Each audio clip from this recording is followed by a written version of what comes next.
Hello my sweet hearts, welcome back to Reshma Shadul vlogs. അപ്പോൾ ഇന്ന് നമ്മൾ ഈ വീഡിയോ കാണിക്കുന്നത് ആറ്റുകാൽ പൊങ്കാലയുടെ കുത്തിയോട്ടമാണ്. കുത്തിയോട്ടം കാണാൻ പറ്റാത്തവരും അറിയാത്തതായി ഒത്തിരി പേരുണ്ടെന്നറിയാം. അവർക്ക് വേണ്ടിയാണ് ഈ വീഡിയോ. ഓരോ കുട്ടികൾക്കുള്ള നേർച്ചയാണ് ഇതുപോലെ കുത്തിയോട്ടം എന്ന് പറയുന്നത്. കുത്തിയോട്ടത്തിനുള്ള കുട്ടികളെ പൊങ്കാലയുടെ 7 ദിവസം മുന്നേ അമ്പലത്തിൽ കൊണ്ട് നിർത്തിയിരിക്കും. മിക്കപ്പോഴും അത് ഓരോ കുടുംബത്തിൻ്റെ നേർച്ചയാണ്. ഓരോ സെറ്റിലും 10 കുട്ടികളെ വെച്ച് അമ്പലത്തിൽ നിറക്കും. അതിൻ്റെ പിന്നാലെ ബാൻഡ് മേളവും പ്ലോട്ടും ടാബ്ലോ പോലെ അങ്ങനെ കുറേ ഐറ്റംസ് ഇങ്ങനെ കളിച്ചും ആടിയും പാടിയും പോകും. അത് ആറ്റുകാൽ പൊങ്കാലയ്ക്ക് മാത്രമല്ല, ട്രിവാൻഡ്രത്തെ മിക്ക ക്ഷേത്രത്തിലും ഈ പറഞ്ഞ സംഭവം ഉണ്ടാവും. കുത്തിയോട്ടത്തിന് ആൺകുട്ടികളെയാണ് നിർത്തണം. മാത്രമല്ല ഈ കൊല്ലം 600ഓളം കുട്ടികളെ നിർത്തിയിട്ടുണ്ടായിരുന്നു.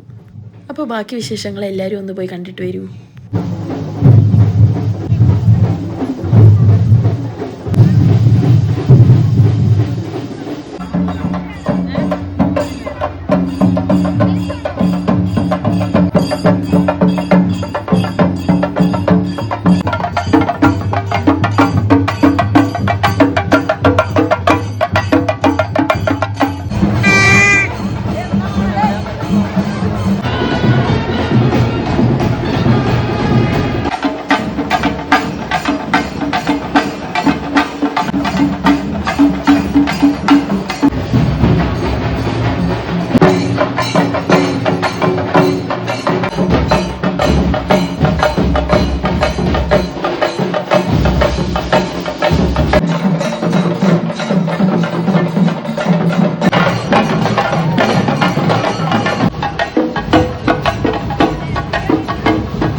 കുത്തിയോട്ടം എല്ലാം പോയി കഴിഞ്ഞപ്പോൾ ദേവിയെ സ്വീകരിക്കാൻ എല്ലാവരും തട്ടവും താലവും പറയും വിളക്കൊരുക്കലും പൂക്കളിടലും ക്ലീനിങ്ങും ഒക്കെ ആയി.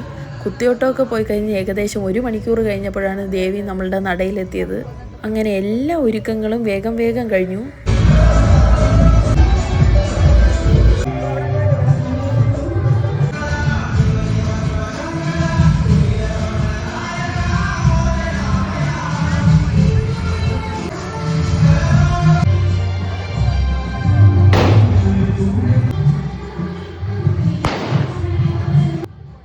ദേവി വരുന്നതിൻ്റെ മുൻപായിട്ട് തട്ടം വച്ചിരിക്കുന്ന അവിടെ വെടിവെക്കും.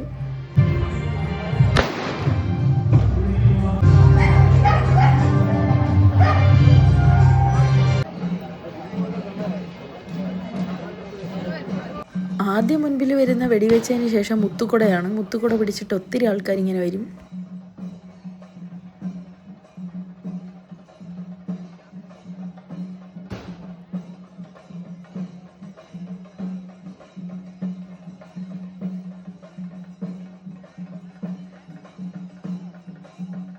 അതിൻ്റെ പിന്നാലെ ചെണ്ടമേള, അതിൻ്റെ പിന്നാലെ ഭണ്ഡാര ഓട്ടം. ഭണ്ഡാര ഓട്ടം എന്ന് പറഞ്ഞാൽ അമ്പലത്തിൽ നിന്ന് തന്നെ നറുക്കിട്ടെടുക്കുന്ന ഒരു കുട്ടിക്ക് അമ്പലത്തിൻ്റെ വക എല്ലാ ചെലവും വഹിച്ച് ഓട്ടം നടത്തും. ഇതെൻ്റെ ഒരു അറിവാണ്. എന്തെങ്കിലും തെറ്റുകുറ്റുണ്ടെങ്കിൽ ക്ഷമിച്ചേക്കണം.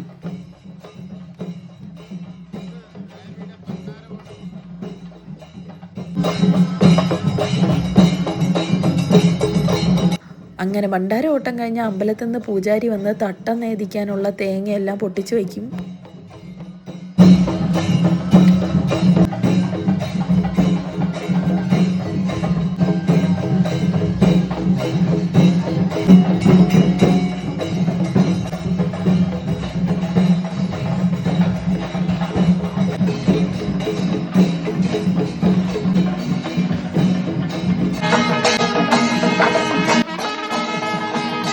എല്ലാവരും ഭക്തിയോടെയും തയ്യാറെടുപ്പോടെയും കാത്തിരുന്ന ഈ ഒരു നിമിഷത്തേക്ക് വേണ്ടിയാണ് ദേവിയുടെ ആനപ്പുറത്തുള്ള എഴുന്നള്ളിപ്പ്.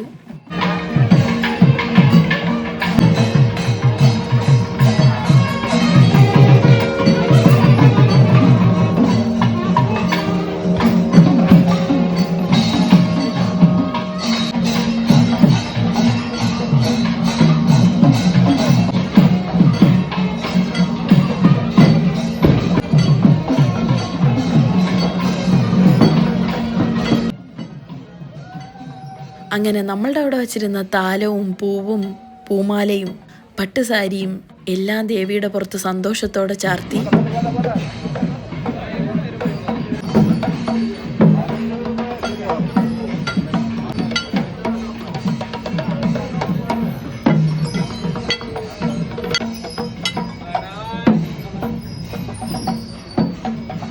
അങ്ങനെ ഈ വർഷത്തെ കാത്തിരിപ്പും പൊങ്കാലയും പ്രാർത്ഥനയും എല്ലാം സന്തോഷത്തോടെ കഴിഞ്ഞു. ദേവിയുടെ എഴുന്നള്ളിപ്പ് കഴിഞ്ഞ് അവിടെ കമ്പക്കെട്ടും ഉണ്ടായിരുന്നു. ഇതെല്ലാം നല്ലോണം കാണാൻ ഞങ്ങൾക്ക് അവസരം തന്ന ഞങ്ങളുടെ ഷീലാമ്മയ്ക്ക് ഒരുപാട് നന്ദി.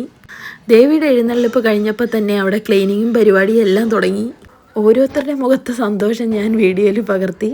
ഈ അമ്മമ്മ കൃഷ്ണനുമായിട്ട് ഭയങ്കര സംസാരമായിരുന്നേ. പിന്നെ എടുത്തു പറയേണ്ടത് ട്രിവാൻഡ്രം കോർപ്പറേഷനിലെ ക്ലീനിങ് സ്റ്റാഫിൻ്റെ ഡെഡിക്കേഷൻ കേട്ടോ. എത്രയും വേഗം തന്നെ അവിടെ എത്രയും ക്ലീൻ ചെയ്തു കേട്ടോ. അപ്പോൾ അടുത്ത വർഷത്തെ പൊങ്കാലയ്ക്ക് ഇനി നമുക്ക് കാത്തിരിക്കാം. അപ്പോൾ അത്രയൊക്കെ ഉള്ളൂ. Bye bye, take care, love you all.